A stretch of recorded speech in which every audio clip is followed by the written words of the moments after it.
I bought this book a while ago because somebody referred to it on TikTok as a traditionally published Omegaverse book, which it's not. I've read like 15 Omegaverse books this year, and this is literally just vampires and werewolves, but he happens to have a knot.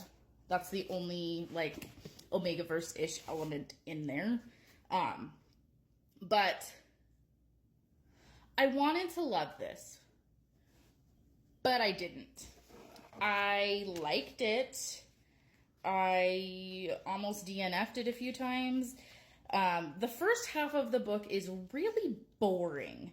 I'm not gonna lie, like, I decided to physically read it, and I made it this far before I DNF'd it, and then I came back a couple months later and was like, okay, you know what?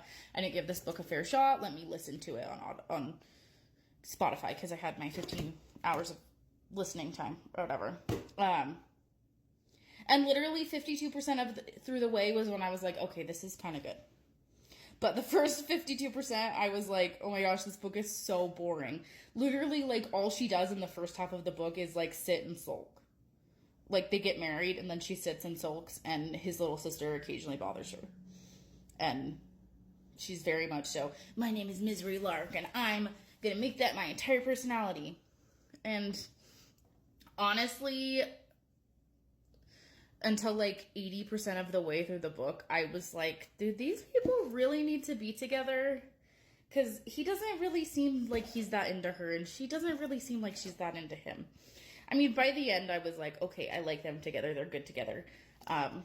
But for the most part, it was kind of weird. I wanted to read this because I've never read an Ali Hazelwood book, and I know she's a really popular contemporary romance author. Which she's a contemporary romance author. And I felt like that really showed in this book, because in a contemporary romance, you don't have to build a world. The world is just the world.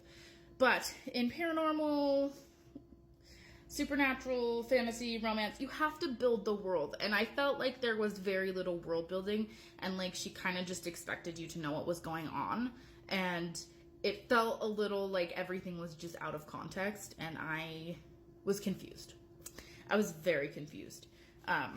Like, the lore and everything behind, like, the vampires and the werewolves and the humans and everything was very, very briefly touched on, and I wanted more. I wanted more. I wanted to know what the hell was going on. And there's, I think, like 3, maybe 4 spicy scenes in the book, and they were all extremely cringy. I was making this face as I was driving, listening to it, because there's one scene where, like, she's feeding off of him, and, like, she's never done that before because it's frowned upon in vampire society, and they just, like, mutually in the middle of a hallway while she's just drinking his blood from his neck, they both just orgasm, and it was really cringy. Also, there was the use of the word labia, which I want that to stay in the doctor's office. I don't want that in my smut. And it was just cringy. I didn't like the spice. It was cringy.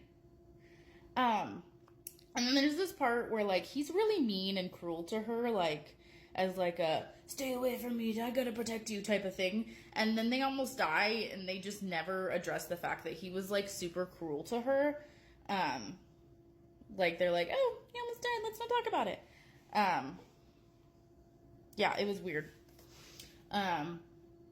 Some positives, I thought it was hilarious that she liked peanut butter, and I really liked the little sister. I would read a book about the best friend, honestly, just to keep trying it. I'm not saying this is like, I'm never going to read an Ali Hazelwood book again. I might, and I know this is different than like what she normally does, but it was not great, and I didn't love it. I wish I loved it, but I just didn't. Also, why